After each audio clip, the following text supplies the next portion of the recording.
got something new in the box today. Wonder who it could be from. Let's check it out. If you like me making questionable financial decisions like these, please hit that like and subscribe button now.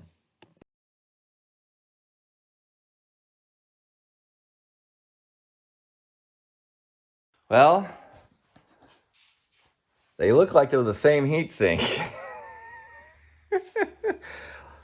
Oh my God, did I buy the same amp twice? Oh man, this is crazy. So you know what? Let's open this thing up and let's see if these are actually the same amplifier. So these are exactly the same heatsink. Interesting enough, this one's 2 boards. This one's a much more, you can tell, much more modern design. That is crazy. Wow. I think we got some pros and some cons. So let's see what makes this thing tick. Okay, on the power supply, we got some 1000 microfarad, 35 volts. This one we've got some 2200 microfarad. I think those are Daewoo's. Kind of more generic, kind of usual build house stuff. I believe these are probably Korean made amps. But yeah, you can tell that these are obviously fairly similar layouts. They're both 4-channel amps. 6 transistors on the power supply. Got 6. Well, we got 8. That's interesting. We got 8 transistors on this model here. These are the diodes. Okay. This one we've got 6 transistors on the power supply. So we might have a little bit more power supply on the newer version of this thing. And then on the output side, we've still got the same two transistors push-pull for the output stage. So, you know, real similar components. This one looks like it's got a bit more capacitance in it. You know, obviously this is a much cleaner, newer designed board. It's actually not a bad looking piece. It looks very, very, very Korean made. So let's take a look at the sides. We've got our inputs here and here, exactly the same. We've got our gain pots, exactly the same. And then we've got our channel mode, and that's exactly the same. So that was what this thing was touted as, a 2, 3, or a 4-channel switchable amplifier, but so was this one, okay? So one thing that the newer amplifier has that the older amplifier doesn't have is crossovers. So this one's got crossovers in it. So let's go over to the other side. And, you know, we're going to have a similar, you know, configuration. This one, 25 amp fuses. This one, 30 amp fuses. And then this one's got screw down terminals, and this one's got the crazy push ones. And then it just had leads coming out for the power. They both have high level inputs, same plug, same everything. So obviously this is a newer, probably more powerful version of it. Hey, be sure and watch the end. I've got some more specifics on the internals of these things and what really makes them different. So I tested this amp way back when, and I wonder, I mean, it seems weird that my numbers would be 50 and 75 exactly. So I'll have to go back and check the video on this thing.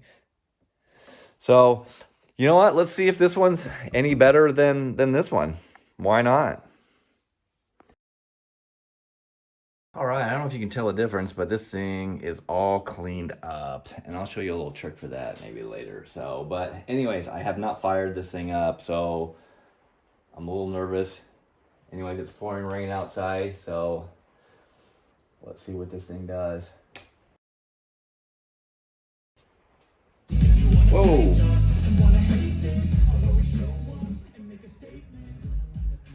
Well, it looks like we've not only got sound, but it looks like all is good. So I want you to know that this thing really cleaned up nice. There was some sticker residue on here. And one of the things that I do, I'll show you a little trick, is I just take a piece of like cardboard and I stick it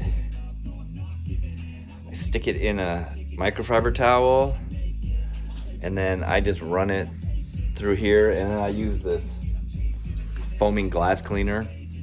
And it was missing some of the terminal hold downs and stuff, and so I replaced some of them and cleaned them all up. I actually cleaned up on the inside, cleaned the pots and all the stuff. So right now it is hooked up. It's running stereo on channels A and B, and it's bridged mono to 4 ohms, running a subwoofer on channels C and D. So let's give this thing a listen. Let's see how it goes.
All right, well, I'm going to say that I'm pretty damn impressed with this amp. I can't wait to see what the power numbers are compared to the other one, but I can tell you that this thing definitely probably puts out a bit more power. It definitely looks a little bit cooler. So you know what? Let's dyno this thing up, see what it does, because it sounds great, and it's really pushing these speakers well. So, you know, I'm gonna say at 4 ohms, this thing's probably somewhere 75 watts a channel, maybe a little bit more. Bridged, who knows? Let's check it out. All right, so we've got the Jensen on the dyno. I'm not sure, this thing's rated somewhere between 50 and 100 watts a channel. My bet is gonna be somewhere, it's gonna be 60, 75 watts, but see what you'll do.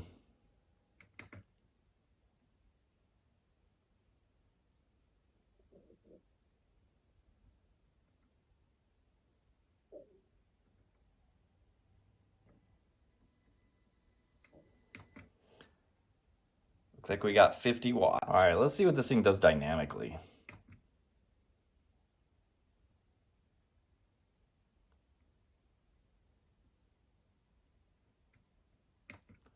Looks like we got 68 watts, so that's not bad, not bad. All right, now we got it wired down to 2 ohms. I'm assuming this thing's rated at somewhere like 75 watts a channel. I don't know, but let's find out.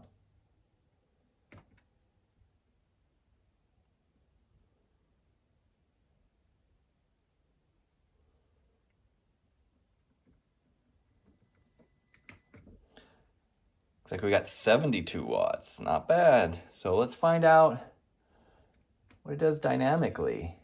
Give this thing a fire it off, see what she does.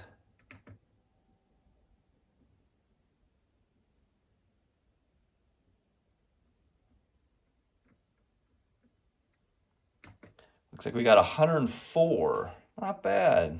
All right, so now we got wired up so it's bridged and all the channels are driven. And we're going bridged 4 ohms. This is kind of how it was wired up when we were listening to music. So let's give her a whirl and see what she does. 40 hertz test tone.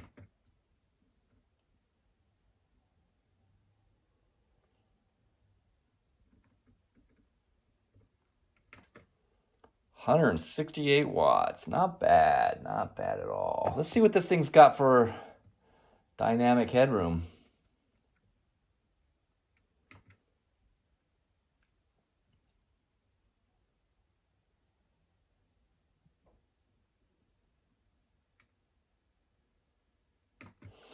Looks like it's got 158 watts, which is kind of interesting that it's got less. So let's run that test again. See if she's got more.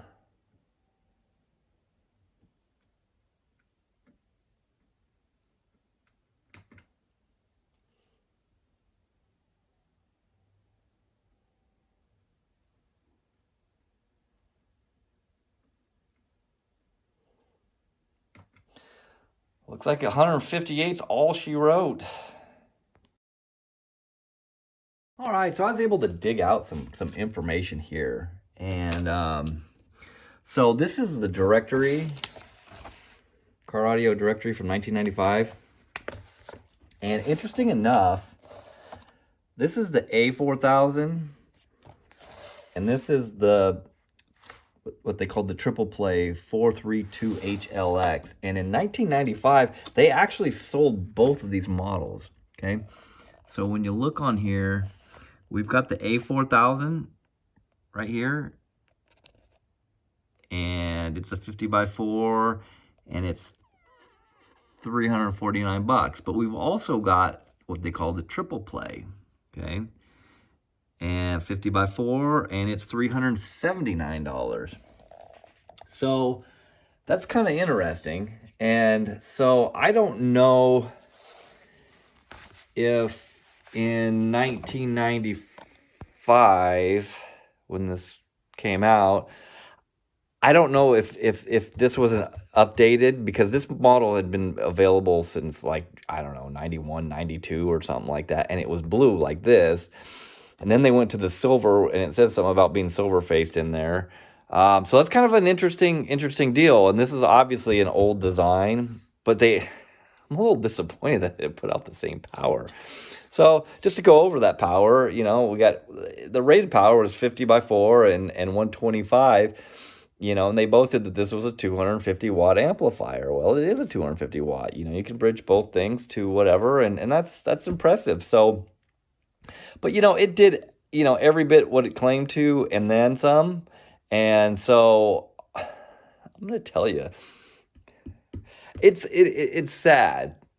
I gotta say that it is sad that there really is no place in people's car audio world, useful place for this stuff, because I'm gonna tell you, this amp sounds as good, and this one likewise. I was blown away when I played it. How amazing that these really sounded. I mean, you can really say that Class AB amps have really just, they really are the pinnacle. There's amps that are smaller and more efficient and whatnot. I mean, there's literally amps that are this big, put out twice as much power. But look at this thing. I mean, could you imagine this in the back of your '86 Camaro? I mean, and it's got this weird speckled green on here, and it's in really good shape. This thing cleaned up really nice, and this thing is really beautiful too. And so anyways, this one's going to Dan. So word of advice: when you're on eBay and you see a cool amp, you forget that you already have the same damn amp. So all right, so one of the things I forgot to mention, that I did a little bit of research taking these things apart, and in the power supply, both these amplifiers use the K1420 MOSFETs. And these are pretty decent, pieces, but the difference was the blue one had 8 in the power supply, and the silver one here only has 6. And on the output side, they use the bigger TO3P BJT bipolar transistors.